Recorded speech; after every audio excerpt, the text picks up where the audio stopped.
Good evening there, everybody. What is happening? Hopefully, y'all are having a wonderful day today. So, when it comes down to it, I thought that I would review not just one video, but I believe a couple videos that I'm going to review. And the reason why I thought that I would review some of these videos is because not only did I think it would make it a little bit more interesting, but I also thought, all in all, that there were certain things, at least that both guys said, that I kind of agreed with, maybe disagreed with as well. Didn't really look at the whole entire video.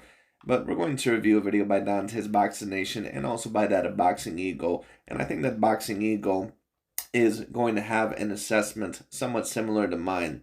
But for those of you, of course, that did not hear the news, the boxing news that ended up happening recently, Chris Eubank Jr. was in a fight against Liam Smith, a fighter that formerly had fought Jaime Munguia and I believe also Jesse Vargas, and of course his biggest fight against Saul Canelo Alvarez.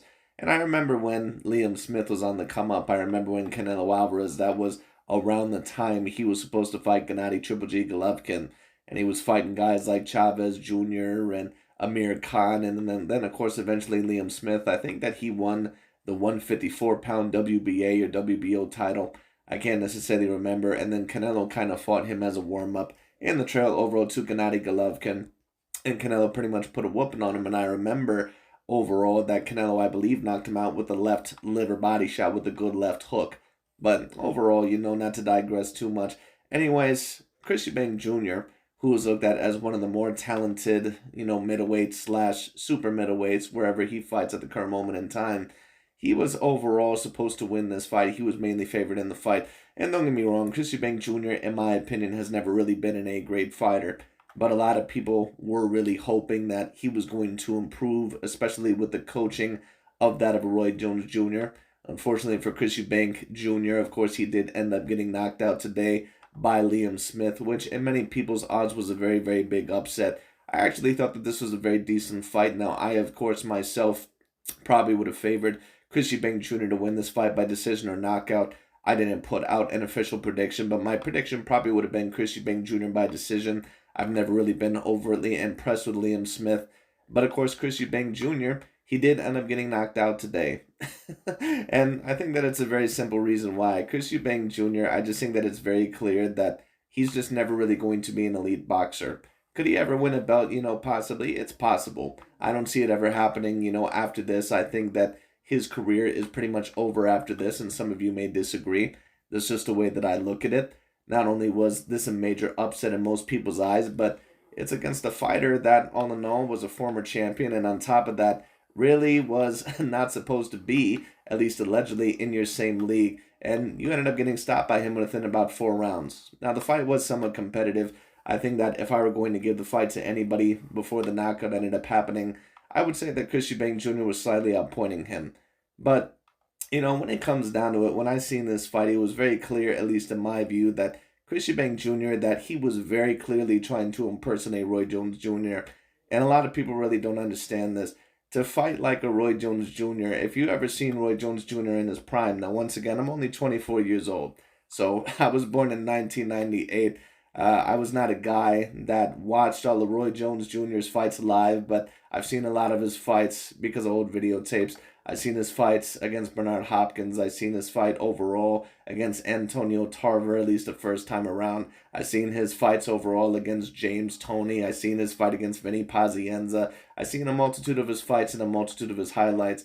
Roy Jones Jr., in my opinion, probably is the most dominant athlete in any sport that I've personally seen, at least overall, probably within the past 30 plus years, somewhere around there. Roy Jones Jr. was so athletically gifted and so dominant that he could really do things overall that nobody else could do. It's almost kind of like when you take a look at Aaron Rodgers and Patrick Mahomes or Stephen Curry in their respective sports. There's certain throws that Patrick Mahomes and Aaron Rodgers can make that you don't think that anyone else overall can make. Aaron Rodgers and Patrick Mahomes have made throws that I've not really seen any other quarterback make. Kind of the same thing with Steph Curry. Steph Curry can make certain shots because of his shooting ability and his hand-eye coordination. He can make certain shots that I've almost never seen, especially if someone's overall is right in his face or, no matter what happens, he can create his own shot or he can catch and shoot whatever he needs to do. Well, Roy Jones Jr. was very similar.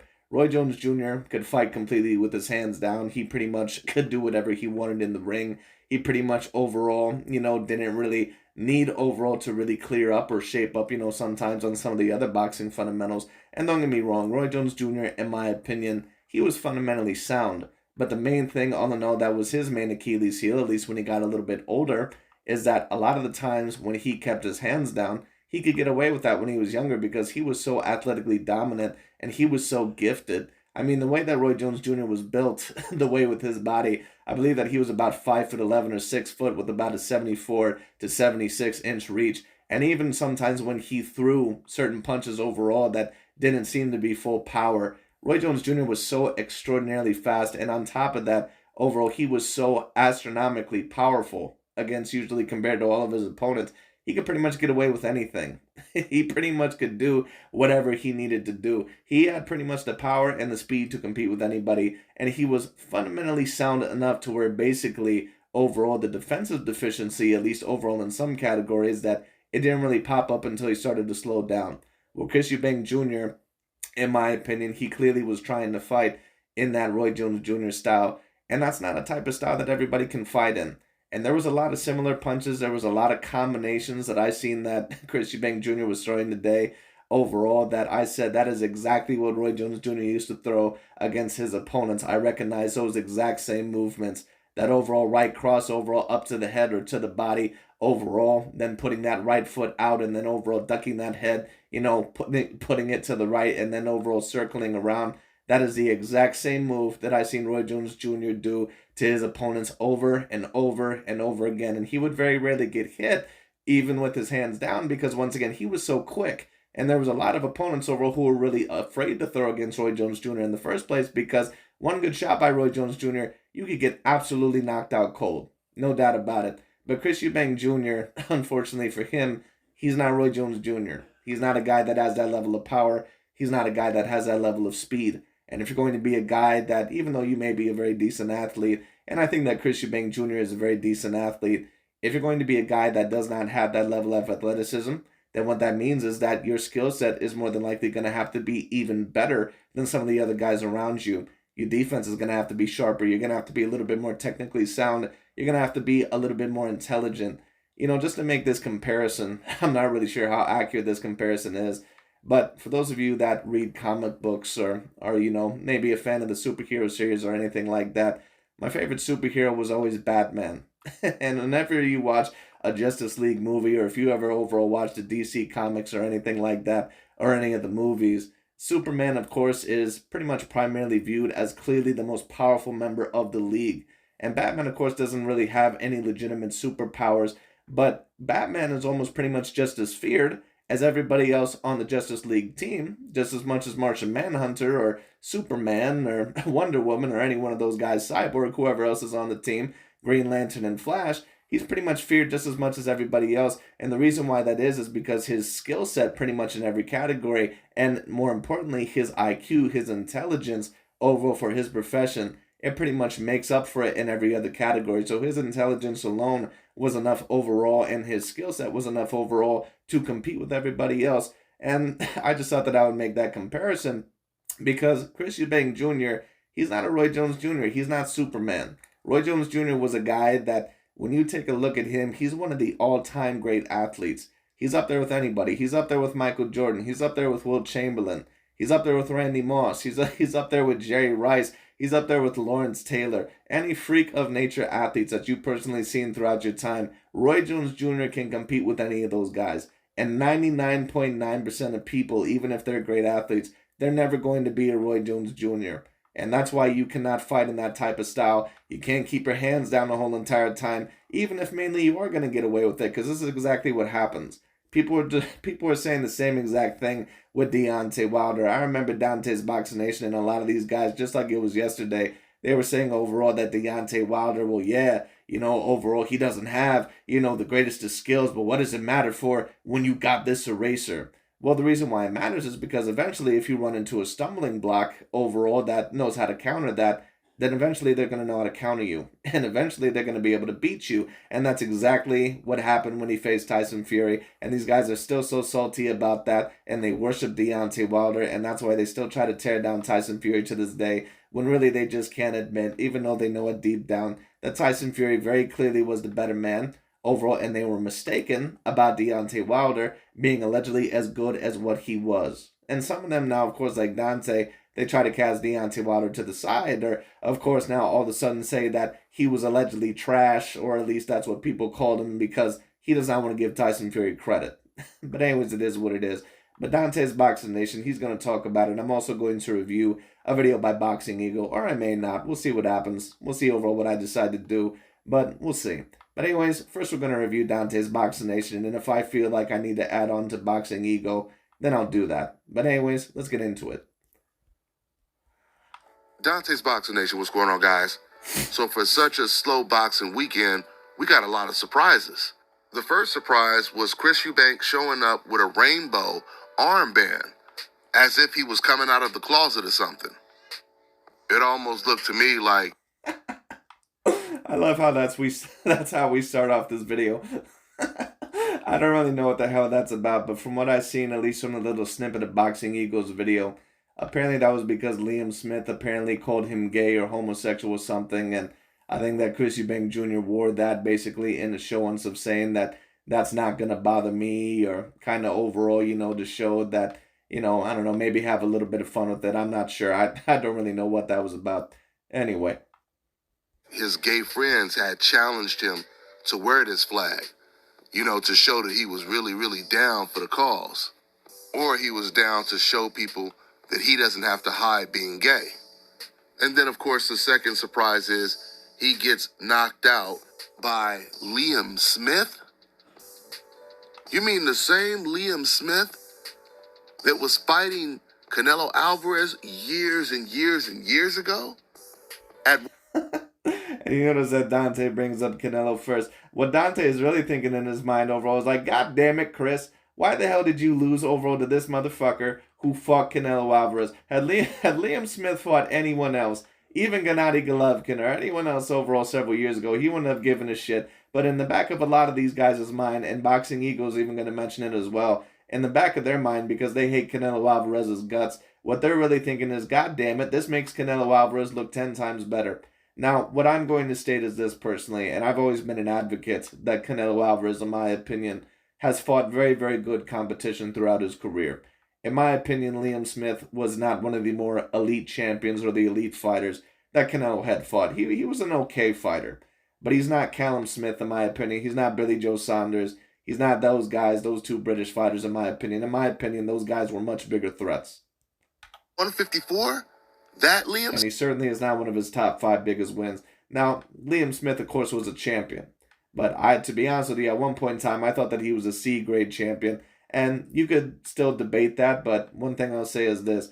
At least now that he was able to beat Jesse Vargas and also Chris Eubank Jr., and the fact that he was able to knock them both out, a former champion in Jesse Vargas, and the fact that Liam Smith, of course, was a former champion himself. Excuse me, you have to overall give him a little bit of a credit there. So, I don't know, maybe he's about a B to B minus fighter. I don't think I can really rank him as a B plus fighter, but, at least a decent fighter. But like I said, I'm not a person overall that likes to hype up people's resumes just because I'm a fanboy of anybody or anything. Like I said, and a lot of people don't understand, I'm not a fanboy of any of these fighters or these athletes. I just say, what I see. In my opinion, Canelo has much, much bigger wins in his career other than this one. And if we're just talking about his top 5 wins, not to digress too much here, get off on a tangent, but Gennady Golovkin, of course, way bigger than this. Danny Jacobs, decently big. Miguel Cotto, Adesanya Lara, there might be a couple of other ones that I'm forgetting at the moment. Sergey Kovalev even. Caleb Plant, Billy Joe Saunders, in my opinion, were better wins than what the Liam Smith win was. Liam Smith was never an A-grade opponent. Smith? I didn't even know Liam Smith was still fighting. So I didn't even watch this fight. Because on paper, it was way too much of a mismatch. I was surprised they were promoting it. I actually don't think overall that it was really that much of a mismatch at all. But once again, that goes to show that Dante, that And once again, this is not an insult towards him, but this is why I don't trust his breakdowns completely, because I don't think that he has the highest of boxing IQs. For anyone overall who knows both Liam Smith and Chris Eubank Jr., I truly believed overall, once again, as well, that Chris Eubank Jr., that he was the better fighter of the two, or at least the more physically gifted. But this was not a major mismatch. At the most, this maybe was like 70-30. And Liam Smith just recently proved that they're probably along the same level. Well, actually, now you can say that Liam Smith is probably above him. Because what he can say is that not only does he have the win over Chris Eubank Jr., but that he also has wins over multiple former champions. I'm not really sure if you can say that Chris Eubank Jr. has that. And on top of that, he's never been a champion. Way they were, but it's because it's at least a legitimate champion. UK, and boxing is really big out there. But they did a face-off. They made it seem like this was a real big fight, right? But Liam Smith, he got the job done. Knocked out Chris Eubank. Chris said his career would be over if he got knocked out by Conor Benn. So I would have to believe he feels the same way today. This knockout. Well, just to talk about that real quick, and some people may say, well, let's not go too hard on the kid, you know. He may still have some potential. But after a while, you got to take a look at people for who they are. And I'm all for, you know, about growth and, you know, about people changing and becoming a better version of themselves. But after a while, you just got to take a look at that guy and say, you know what? You're just going to be what you're going to be. There's not no road to fret about that much. Chris Eubank Jr. is still a decent fighter. He's just never going to be a great one. It just is what it is. There are certain fighters like that all the time. You know, once again, I was in a little bit of an argument or a back and forth in this one guy in my comment section the other day, and he was talking about Gervonta Tank Davis, and he was like, oh, how can you say overall that the opponents that he's recently fought have not been A grade? You're not a professional boxer, and you just can't say it, blah, blah, blah, blah, all sort of shit. Listen, there's clearly levels to this, and for anyone who knows shit about boxing, you know that there's no use in arguing about it. There's clearly a difference between someone like a Canelo Alvarez or a Gennady Golovkin and someone like a Matt Korobov or a Chris Eubank Jr. or Liam Smith. There's levels to this, even if they are champions, even if they're undefeated. There's a difference between certain fighters, all in all. Yes, even overall, if they have won a belt or if they're undefeated, yes, there's levels to this. And for those of you that, you know, are intelligent enough to know the difference, you can see the difference. It just is what it is. And that doesn't mean that I'm going to be right every single time when I say that I think I see an A grade or a B grade fighter. But Chris Eubank Jr., you can clearly tell he's never been an A-grade fighter, never has been. Every big fight that he's been in, he's lost. He lost to George Groves. He lost to, I believe, Billy Joe Saunders. He may have even lost another one, but I can't necessarily remember. And he lost this one. Just is what it is. A loss is not only bad news for Chris Eubank, it's also a little bit of bad news for Conor. Because Conor Benn could have been the person to get this knockout. In fact, if he didn't test positive for PEDs, now after watching this Liam Smith fight, he would have knocked out Chris Eubank. He would have pulled off a sizable upset because a lot of people thought him moving up in weight, 2 weight classes, he had no chance. If he would have pulled off the knockout, it would have made that a huge win. But he screwed that up. And now Liam Smith is the one getting the credit, becoming the first man to stop Chris Eubank. Here's how Conor Benn reacted. What are you saying, Dad? Wouldn't have gone past 2, would it?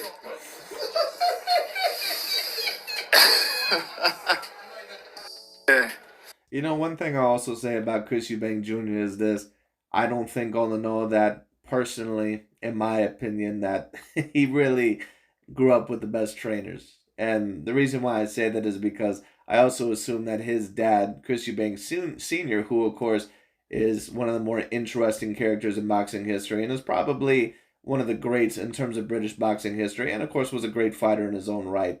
But if you take a look at Chris Eubank Sr. in a lot of his fights, he also had a lot of the same flaws. He was just a greater athlete than what his son was when it came down to it. A lot of the times, if you take a look in his fights, he would not really keep his hands up a lot either. And that cost him in certain fights. And if you take a look at Nigel Benn overall, who tended to keep his hands up a little bit more, but there were certain fights that Nigel Benn lost in his career as well because he was a little bit of a bruiser.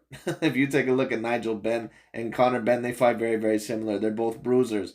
They both have a little bit of clunky footwork, but they love to keep their hands up when it comes down to it. They're coming in there. They're going to try to bully you.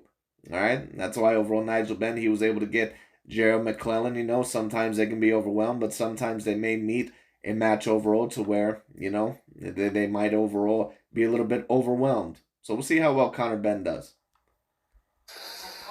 What are you saying, Dad? Wouldn't have gone past 2, would it?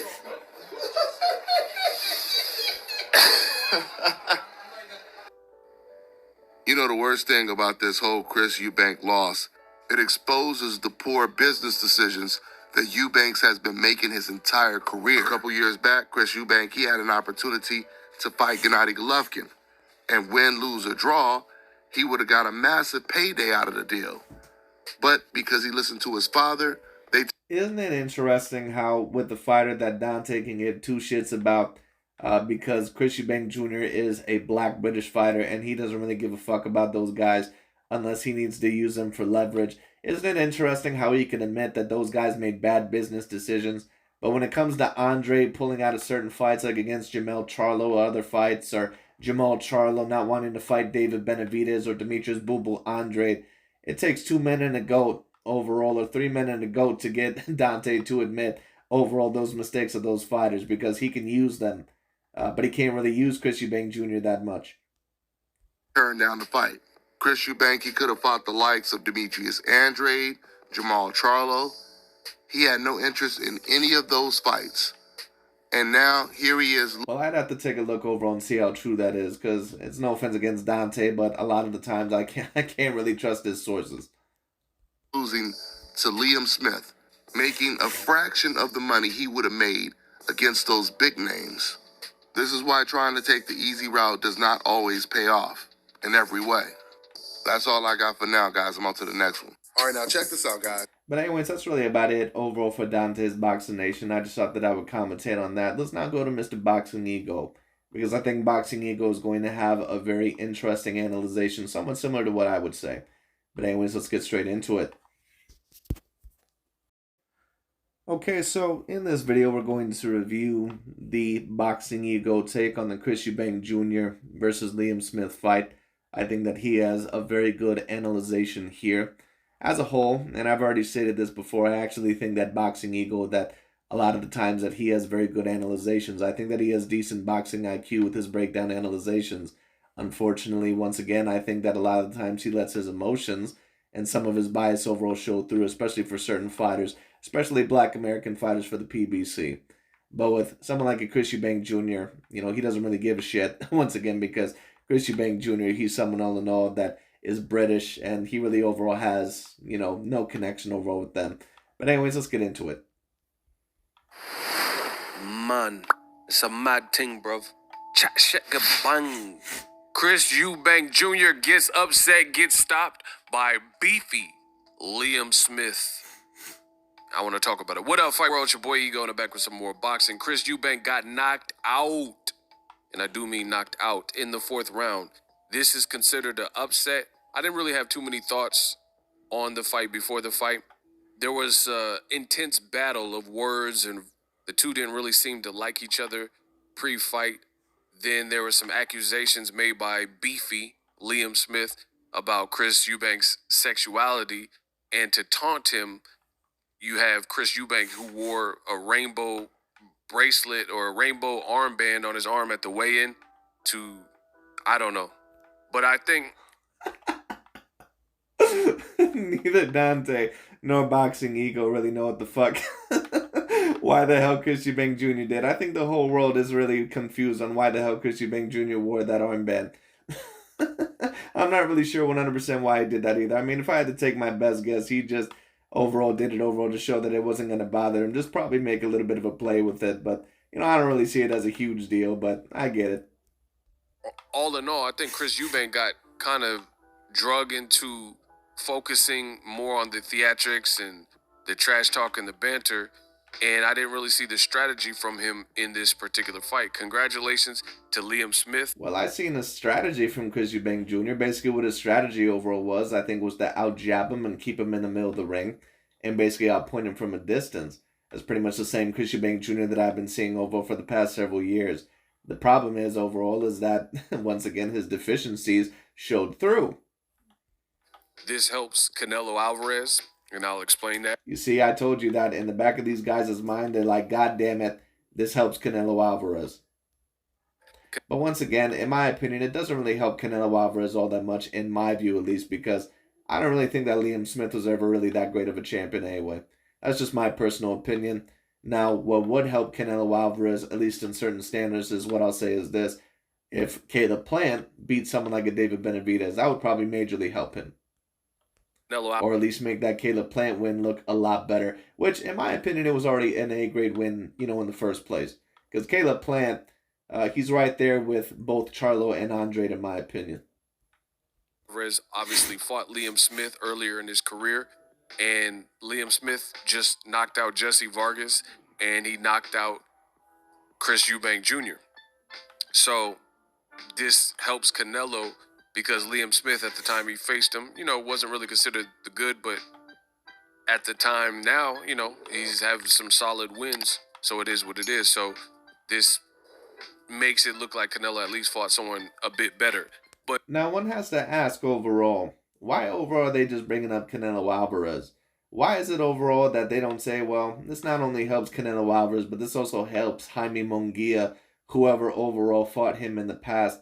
Once again, I've already stated this. Boxing Ego and a lot of these guys, they keep claiming that the walls are closing in on Canelo, and who knows, that could be true. We need to see where Canelo's going to be after that Dimitri Bivol loss. But the main reason why they keep saying a lot of derogatory things about him, and that's not me saying that they don't necessarily believe in anything that they say, but the main reason why they're mainly targeting Canelo Alvarez is because they know he's the main threat. They're not worried about Jaime Munguia. They're not worried about someone like a David Benavidez or an Isaac Pitbull Cruz. They're not worried about something like that. Chris Eubank, I don't know. I don't really know what the game plan was. He used a little bit of a jab, but he got stopped in the fourth round. I think he was training with Roy Jones Jr., and Roy had a specific style that worked for him. It's that chicken fighting. Hey, I put my hand on my back with chicken fight. Didn't I just say that? But the thing with that Roy Jones, don't do that. Not everyone can fight like that. So I agree 100%. Roy Jones as a coach, it looked like he was trained. It looked like a poor man's Roy Jones Jr. That's what I was seeing. I agree, and you can't fight in that type of style. Unless you're built like Roy Jones Jr., you can't fight in that type of style. You have to be literally an athletic freak to fight like how Roy Jones Jr. fought. There were certain times to where Roy Jones Jr. would keep his hands behind his back or overall purposely basically taunt and play with his opponents, and he could get away with it because he was so athletically superior to everybody else. And there was this sequence where Chris Eubank in the fourth round was backed up into the corner, backed up by the turnbuckle to the ropes, kind of where Mayweather knocked out Ricky Hatton and caught him with the check left hook. He was like backed into a corner, and not to digress overall, but that check left hook that Mayweather actually had against Ricky Hatton, probably one of the greatest, one of the best counters that I've personally seen overall in a big fight. Chris Eubank had his hands low, and it's like he was trying to do the poor man's Roy Jones Jr., and Liam Smith was just letting the punches flow. And well, not only was he letting the punches flow, but one thing I'll give Liam Smith credit over Chris Eubank Jr. is that he keeps his hands up. Now, Liam Smith is one of those regular British guys that very straightforward, kind of an up and down fighter, and not really a guy that has a multitude of dimensions. But one thing I have to give him credit for is that he certainly keeps his hands up. So overall, he had a lesser chance of getting hit with a flush shot than what Chris Eubank Jr. did. He had released his fury or a flurry, and he caught Eubank Jr. with a brilliant uppercut. And that uppy, you could see it kind of like, that was the shot that it looked like knocked him out, where he was kind of dazed and out on his feet after that uppercut landed. Then a succession of a few more punches landed for Smith. Chris Eubank, after that uppy, he was kind of defenseless because his back was already in the corner. And then he just ended up crumbling. And Liam Smith, in this flurry, almost like toppled on top of him because you got a guy with his body weight and he's falling backwards, and you were like punching. The momentum almost carried Smith to like fall over him. But then he went and gave some space so the referee can administer the count, and he went to neutral corner or whatever. And Chris Eubank, it was weird for someone who comes from a fight family and his father fought and stuff like that. It was weird to see how badly he was hurt from the knockdown and the fact that he tried to plop back up. And it kind of reminds me of Zab when he fought against Costas. That's a great comparison. That's the exact same fight that I thought of. For those of you guys that don't remember that fight, Zab Judah was a very highly touted prospect, I believe, in the late 90s and the early 2000s. And for those of you that don't really remember Zab Judah's career, he pretty much is the late 90s and the early 2000s to mid 2000s version of Adrian Broner. Someone that was so physically gifted, who had the power, who had the speed, and at first looked to have the boxing IQ and the boxing skills. But when he eventually got in the ring with repeated overall A-grade fighters, he clearly showed that he was not on that same level. Very, very good comparison. And what got Zab Judah in that fight is, guess what? He didn't have his damn hands up. And Kostya Tszyu, in my opinion, was not always the most skilled fighter either, but he was skilled enough and athletic enough to where when he caught Zab Judah with that great right hand, he pretty much was completely done. Tszyu, you're in there with somebody who has some heavy hands and you get brutally dropped. It's weird to see guys just pop back up like robots. And I guess it's an instinctual thing, but you got to kind of do some drills like that in your off season, in your training camp, because I would have took the I pretty much agree with what Ego was saying, but I don't really know if it's because Chris Eubank Jr. is inexperienced in that category, or it could have just meant that he was extraordinarily hurt. Because sometimes when fighters overall, when they get up immediately like that and they know they're not supposed to do that, what you're supposed to do is take an A count and get your mind clear and get your legs overall a little bit straight and everything like that. That tells me one of two things. Either A, Chris Eubank Jr. is a little bit inexperienced in that category, or B, he was so hurt overall from what Liam Smith got him with that he thought that if he didn't get up immediately that he was not going to be able to get up at all. How hurt he looked when he got up, I feel like Chris Eubank should have took the long count and took an 8 count and then got up and then tried to regroup as best as he could. Not to say it. I agree with you, Mr. Ego, but the question is in my mind is that could Chris Eubank Jr. actually do that? Once again, there are certain fighters that they try to get up immediately after they get knocked down because they can't simply get back up. Have changed anything, or they believe all in all that they're so hurt when it comes down to it that, you know, if they wait any longer that the pain might set in a little bit more, that they might look worse to the referee. Fighting chance. Fighters got to be smarter. I always go back to Floyd Mayweather versus Shane Mosley. Shane rocked him twice in the second round, and he could have been on his way out if it weren't for his quick thinking and clinching and fighting smart. But a lot of guys in the game, especially the younger fighters and generations younger than Mayweather, they want to fight and show their cojones and all that and pop back up. It's just a bad recipe for disaster. Because, you know, the referee, the way he was stumbling and he looked like he was on a plane with turbulence and his legs were Bambi legs and he got up. The referee truly could have stopped it right then and there because his legs look so bad and he's spilling about. But the ref gave him another chance. Liam Smith did his thing. And what I liked about Liam Smith is he jumped up and he was upstairs, downstairs. He wasn't just headhunting. He landed some body shots in there. I agree, and that's what you need to do as an elite fighter. Overwhelmed him. Chris Eubank went down again, and the referee really didn't give him a chance after that as he's getting up. You know, he even got hit with some rabbit punches at the end as he was falling. So referee made the right call, stopped the fight, and there we have it, the upset. So congratulations, Liam Smith. You know, he's definitely earned himself another big fight, hopefully. Maybe a Triple G. Speaking of Triple G, Chris Eubank, in all the theatrics and interviews and stuff he was doing, he was saying that he needs to look impressive to get a Triple G. Hell no, guys, Max, a big drama guy. Let me tell you what, Mr. Chris Eubank Jr. and Gennady Golovkin, in my opinion, he's a shell of what he formerly was. But when it comes down to it, I don't even know if this 40-year-old Gennady Golovkin, I'm not even sure if Chris Eubank Jr. could beat him.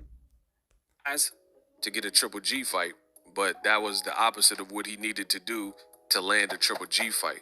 And then based on what I've seen, I don't... Clearly.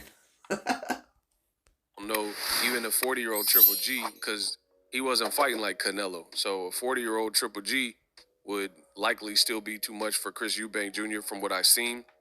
I really didn't dig him doing the Roy Jones Jr. type of style, because I don't think that's really. Well, he wasn't fighting like Canelo. Well, apparently, what was so impressive with Canelo, Mr. Eagle? Because apparently, what I keep hearing from these Dante's Boxing Nation and Aki TVs and Boxing Egos, he's not fighting like Canelo. Well, apparently, you don't want to fight like Canelo Alvarez, because apparently Canelo Alvarez wasn't that impressive in the last fight. That's what I keep hearing. I keep hearing that Canelo Alvarez was not that impressive in the last fight, and that he didn't look that good. Why all of a sudden? Why all of a sudden has it changed? You have to have the reflexes, the power, the snap, the hand and eye coordination, things like that.